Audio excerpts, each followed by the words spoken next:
Finally able to start getting back out here to life after this snow. There's some of the streets right there. Just a few days ago, you couldn't even get out here on these streets. Nobody could go anywhere. They finally were able to start getting stuff plowed. You can see the one snowbank there.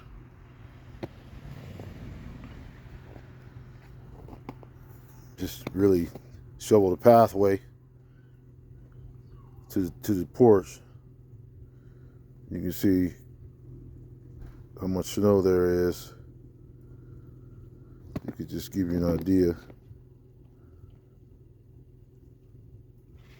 It's actually not too cold out here. It's kind of warm. Actually, it gets warming up, so it's melting a little bit.